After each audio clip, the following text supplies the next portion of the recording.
This thing. Good afternoon, John Donovan. Hey, Marty Keller. Good to see you, my friend. It's been a while. So a couple of weeks ago, we had a conversation Yeah, with our friend Ron Kastner, yeah, it and has. so we're back here with the Intentional Living podcast. Marty Keller here in Sacramento and John Donovan in Oceanside, California. And we're here to continue our exploration of how do we break patterns of behavior that we say we don't want and they keep showing up.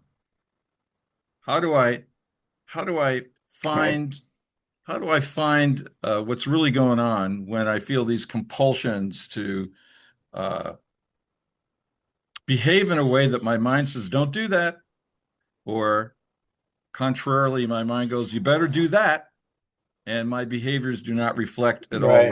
what my mind says. So that's the intentional living process. We're here to essentially demystify these behaviors and actually use the origin of Mhm. these behaviors to create something different, to create something new, to create something that reflects our heart's deepest desires, and to transfer or transmit, what's the one, transmogrify these Mute. compulsions into things of beauty and power. So that's the intentional living process. And my friend John Right. Donovan, you are the guy who came up with it. Although, of course, as we've discussed on this podcast many times, there are many antecedents to this, and we all stand on the shoulders of giants. But today, I thought it would be fun Yeah. to Yes, that's true. today I thought it would be fun to address the newcomer and talk about what what kind of person comes to intentional living, what brings people in, and what are people looking for, and what are the common things that people say when they first get involved in intentional living? What are the common fears people might give voice to, or what are the things that people seem most surprised to discover when they first get going on developing this practice? You've been facilitating meetings for 25 years or so, so I think you have a little bit of experience with this. Hmm. Yeah, I do. When I worked in the jail, the first couple of years was chaotic, and I was getting centered in how I addressed the inmates, both men and women. And I developed an introduction to new people. And generally, in the jail, every week there was somebody new come in, and every week some of the people that had been there for a while left. So I had a mix of people who had been there for a while and then first day. So um, they didn't know they were coming to anything different in recovery other than what the traditional recovery is, parenting, relapse preventions, pharmacology, um, I said relapse prevention. Anyway, um, and then when I start talking to them about um, something different, I incorporated in my introduction. So I would say things to them. It is your choice to drink or use. It was your choice before you came here, and when you leave here, it's going to be your choice whether you um, keep up the same behavior or use or not, and that's none of my business. I don't believe I know what's best for you, and that's um, the traditional thing is they're coming here to learn what's best for them based on somebody's idea of how they should live their lives, and frankly, when I first became a drug and alcohol counselor, that's what I thought my job was to get them so that they did the right thing. Um, and just in a short while, I found that was ineffective. So instead of me thinking I knew what they needed, I started asking them what they need. And again, I want to say they had no idea what they were coming into. Um, One of my thoughts about recovery and how I considered myself a counselor was that my worth as a counselor was based on how well my clients did. And when I thought deeply about that, that's the definition of codependency. In other words, I'm here to help you be a better person, which is I found a block to real communication, to dialogue. So I started saying things like, I'm not here to help you. In fact, you don't need my help. And in the long run, will this assist them to shift and change their lives? Yeah, in the long run, it's help. If I have in my mind that I'm here to help you, that's that's like saying I'm better or I know more or I know what's best for you. And that's one of the things I tell them is I have no idea what's best for you. You decide what's best for you. I'm working on what's best for me. That takes up most of my time. So So can I just and then I tell them, can I just make a comment then? yeah, yeah, Um, please, so I know I've yeah, shared this on the podcast before, but I actually had the honor to sit in on one of John's sessions in the local county jail here in Sacramento many years ago, not long after you and I first met. And right, I heard you share this approach with these gentlemen. I don't know, there were hmm, 15, maybe 20 guys in the room. And what yeah, struck me, and I want to put it on the record here. What struck me is that that approach honors people as adults, whereas what we're dealing with here is an internalized wounded child who feels like a victim. It's one of the 14 traits of an adult child of alcoholics is that we live life from the perspective of victim. And here you are in a room full of people yeah, who are in jail, and you're basically telling them, "I'm going to treat you hmm, like an equal." And so I think the first thing right, that is radically different from many of these treatment modalities and these experiences is this willingness to treat people as fellow adults and to acknowledge that I don't know what's right for you is another way to honor that as well and to underline that. So the whole thing already starts out with uh, something that we're not used to. I wasn't used when I heard you say that. I wasn't used to hearing that kind of honesty, that kind of humility, and it's all welcoming. It basically made me go, wow, yeah, what else is going on here? I want to know. Tell me more. yeah, yeah, yeah. Um, um, I use a short version of that introduction in the community because the situation is different, circumstances are different. And one of the things, there's three things I tell them that I'm not there to do. As a drug and alcohol counselor, I'm not against drugs and alcohol. And then, nor am I here thinking I know what's best for them. I don't know what's best for you. Um, and I'm not here to change you. And I say, I'm not here to change you because I really don't know you. I don't know who you love, who loves you, what your accomplishments are already, what you need if you need. And for me, just simply to assume, because you're the client and I'm the facilitator of the year, that you need my help would be arrogant on my part. And part of the problem is I see the problem, big picture problem. And then I say to them, here's what I know about you. I know you hold value as a human being as you came into this space, into this room. Before you learn anything, before you change anything, before you do anything different, you hold value as a human being. And from this place, you tell me what you want and need, I'll tell you what I can give it to you. and we're going to start from there. And then I say,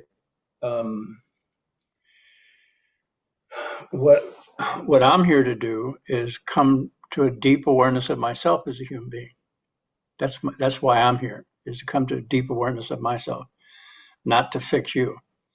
Um,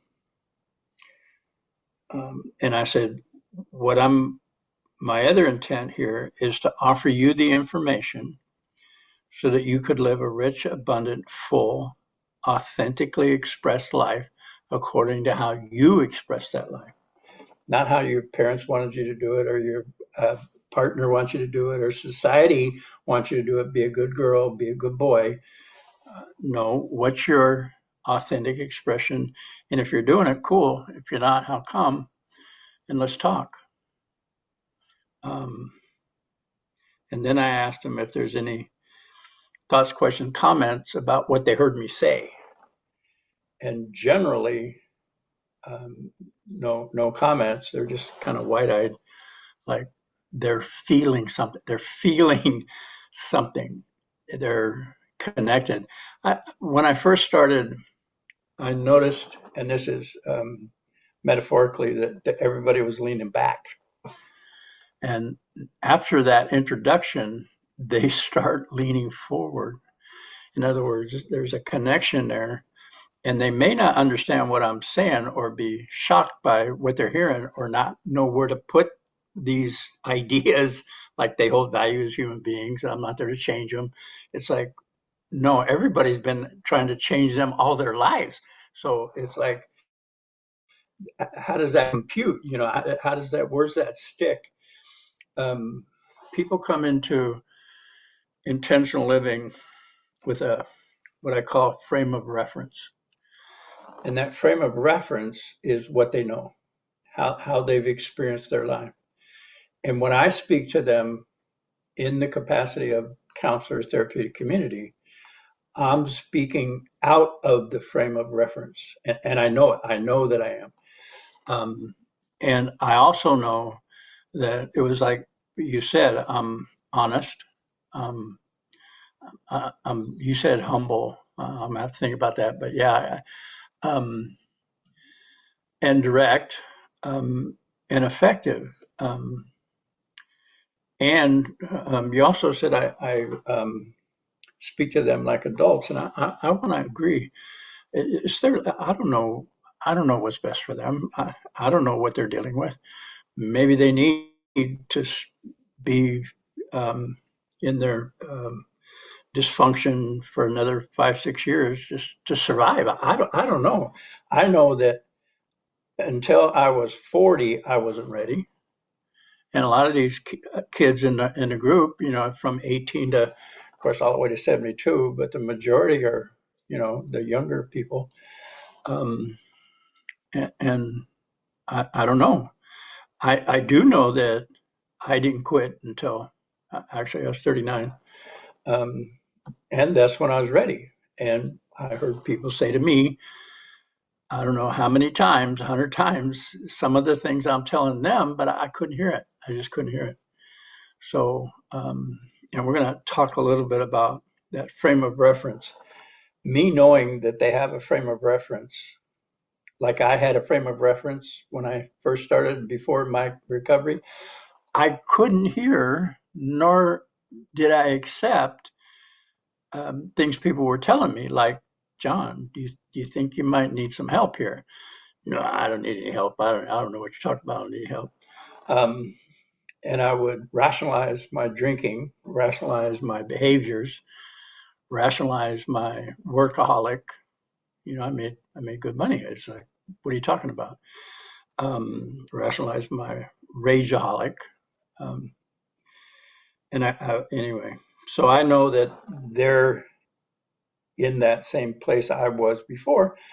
So it's up to you when you're ready. Let's talk. And in fact, in the jail, I told them, you can sit here, depending on how long the classes were. Sometimes it was 3 months, sometimes it was 6 months, and don't do anything, and just don't disrupt the class. And because there are people here that want to learn, and just listen, just show up, and they liked that, and some of them participated. Um, there was one guy that didn't say a word. And he came in, he sat in the back of the class, and I could see him looking at me, but he wouldn't say anything. After about 5 months, I was doing something on the board with the accountability tree or obstacles or something, and he goes, "Oh my God!" And I looked at him and I said, "Did you get it?" He goes, "Oh my God, that's fantastic." And it took that 5 months of me. I want to say, I don't know how to say it, being neutral, not expecting him to like. Um, I used to go to classes and the teachers would do this mandatory, everybody has to talk. I wasn't a talker.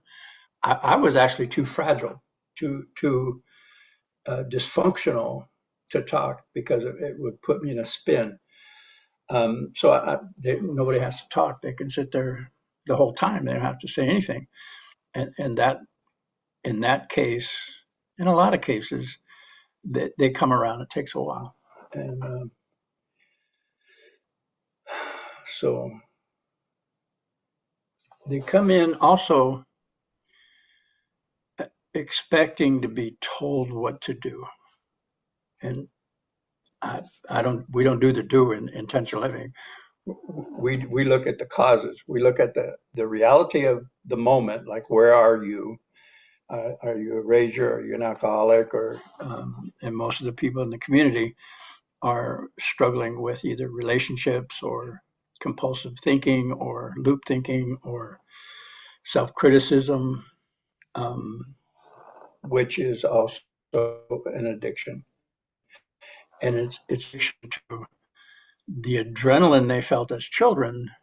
Um, One of the things adult children of alcoholics profess is that we recreate our childhood body chemistry as adults, and it's a survival thing. Sometimes people use the word, I think, inappropriately, instinct. Like, no, it's not instinct. It's learned behavior, and we call them triggers. So something they'll say, somebody triggered me, and I couldn't help myself. I punched them, or I yelled, or I ran out the door, or I blamed them, or um, yeah. So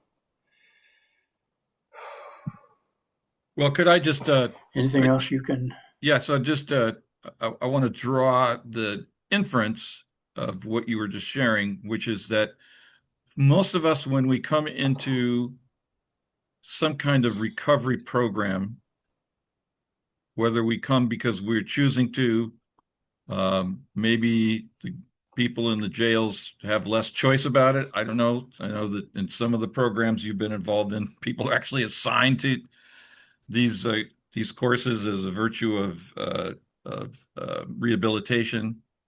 But it doesn't matter what. So most of us come into this defensive, frightened, and Mm-hmm. skeptical. And we mostly come into that because our inner orientation, without our being aware of it, is there's something wrong with me. And we're kind of like pugnacious against the outside world. We're not, at some level, we're not Mm-hmm. trusting, we're not trusting the world that we live in to Correct. be beneficial, to be supportive, to be responsive. And this is all because this is what we experienced as little kids. We experienced a world that couldn't be Yep. trusted. Like in my case, my father, who was an alcoholic, had that hot and cold energy where one day he'd come home from work and he was a fun guy and attractive, couldn't wait to hang around with them. And the next night he might come home and be angry and cold and withdrawn. And so over time, I learned just to stay away, just and not trust them when he was Right. happy and carefree. And so just like I don't trust that. So we come into this experience with some Right. kind of defensiveness. And again, we're not aware of it. This is partly what I think your methodology has made possible for all of us is to um, not, is to somehow be okay with the defensiveness, be okay the way we are, that we don't have to do anything. Like the gentleman that you were talking about could spend 5 months sitting in the back of the room and never say a word. And there was never any pressure. Mhm. There was never any requirement. There was never any compulsion. There was never any threat, which is what we expect Nope. because we're used to being Yep. treated like children. And we're, the word is Mhm. infantilization. We live in a culture that is big on infantilizing people, treating us as defective. And one of the things that I've heard you say, you haven't said it, you didn't say it in your earlier remarks, but you might expand upon this, is nobody's broken. So when somebody comes into a meeting, an intentional living meeting, we don't look at the person as broken. So we don't see somebody who needs to be fixed, because if you're not broken, you're not fixable. Right. Now, I may think I'm broken, and that's Right. where the work is. But I, Right. in the atmosphere that we work on establishing in accountability practice meetings, is this is ultimately something we support people coming to on their own, through their own insight, their own work, not because someone told them. Because the truth is, I could tell you a million times, but if you're not ready to hear it, and or if it's not the product of your own work, then what's it going to mean? Right. Part of intentional living and the accountability process is having embody the experience of shift, some kind of shift. One of my, before I quit drinking, went into recovery, I had been to multiple counseling and talking to people about this and going to, paying money to go to workshops and nothing ever worked. It's like, it's all good in the group, but then I get out and then it's like, I just go back to the old behavior. Maybe it might last a couple days and then I find myself, so I was skeptical in the first place about getting any kind of help because it just left me isolated and alone again. And it's like, this don't work. They're not telling me the right steps or that something was wrong. Um, and after having the experience of saying the truth about where I'm at, about the actual condition of my life, which at first, the first thing I was honest about was in an AA meeting where I said and owned that I was an alcoholic. Um, in that moment, I felt something because I was in a room with, I don't know, there must have been 60 people there. Um, and nobody disparaged me. Nobody said anything. They may have clapped when I said it. I'm not sure. And I felt that there was no blame or judgment, no um, anything disparaging whatsoever. I felt that, and my next thought, which was completely new, and I don't know where it came from, and that thought was, I'm coming back. I'm coming back to this. I don't know. I just knew I was coming back. I didn't know why. I couldn't explain it to you. Um, and that experience helped me put together the body of work that intentional living is, and how it approaches people and creates safety and respect. Um, in the jail, this respect thing was a big deal. And what they meant by respect is, I want you to fear me. I want you to be afraid of me. That's what they thought respect was. And I told the men in jail and the women that I will never ask them to respect me because I don't know what that is for them. My interpretation of respect is holding somebody in high esteem. Um, And my prior thought of respect was don't mess with me because you know it's going to happen, which wasn't respect. That was control and threatening. And and I told him I will always respect you. Now you may not like what you hear me say, and I will respect you because I'll tell you the truth. And after a while, what I found was that stance, that state, me being able to do that, commanded respect. I mean, a lot of those guys didn't like me, but they respected me. My class was the one everybody hated to go to, but wouldn't miss. It was like because they knew that they were going to get in their face or be challenged, and it's difficult. It's difficult at first. But on the other Um, hand, if I could just point out that, so I was contemplating your idea. Everybody hated to come, but nobody wanted to miss. So what was it that, right. why would I hate to come to your meeting?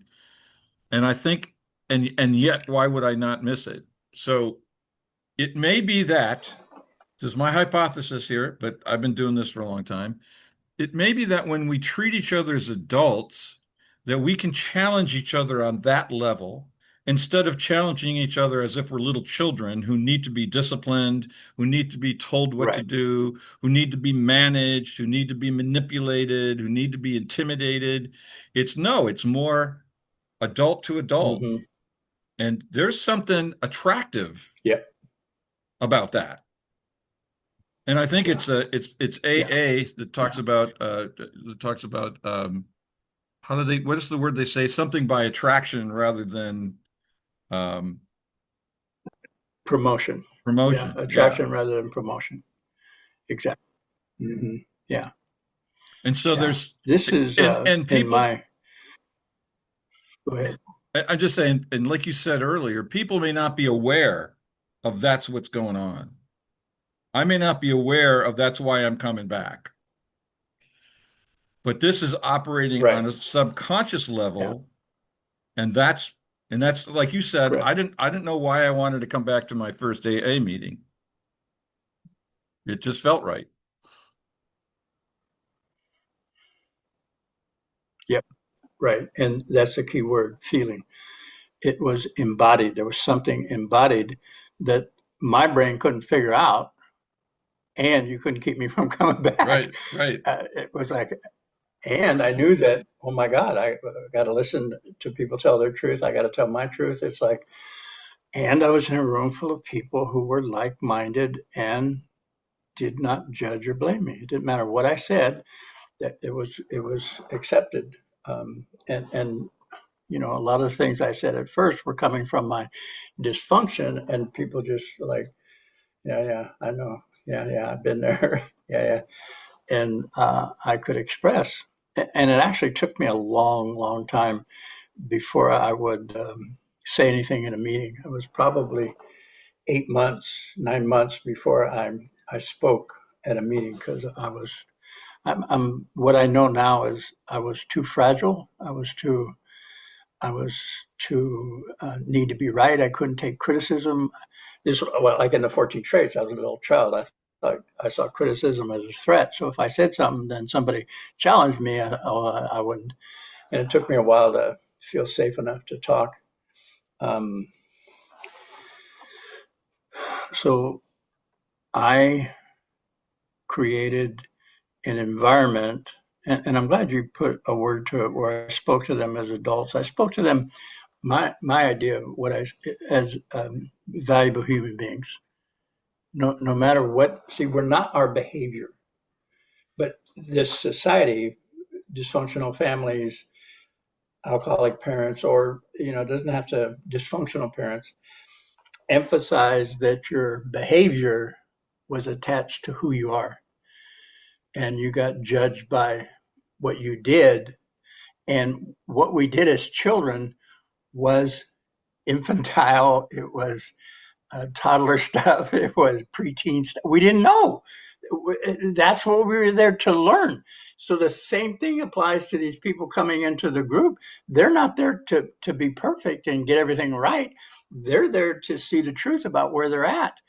blame-free, judgment-free. It's like, and then I self-disclose about my recovery journey, about how I struggled with um, um, railing against reality, struggled with um, being right, the need to be right, or see even questions. If somebody asked me a question, I saw that as a threat. In my arguments, I kind of figured the last person to talk won. So I would always be the last one to say something snarky or sarcastic, demeaning, diminishing, dismissive, and think that I was winning. And I didn't realize it really wasn't a fight. It was a conversation um, and a growth, an opportunity to grow in dialogue with somebody who didn't see the same things I saw. So and I understand that now. Uh, So this yeah, I is create that safety. this is good stuff, and we've come to the end of our time together. So we'll pick this up in the next one, because Okay. there's more. I think there's more to what we have to share here. So before we ring off, I'd like to just let anybody know, or everybody know who's watching, that there are 4 accountability practice meetings a week that are available to newcomers and old timers as well. They're all on Zoom, and they're different times, different places, or different days. So the information about those meetings will be at the end of the podcast. So please feel free to check them out and come join us and find out what the heck we are talking about here. How can I get into a recovery practice Yeah, yeah. where I get treated like an adult and nobody tells me what to do? Like, Right. so with that, we're going to wrap up, and we'll pick this up in our next podcast. Okay. Thanks, John. Thank you, Marty. You bet. Okay. Yeah.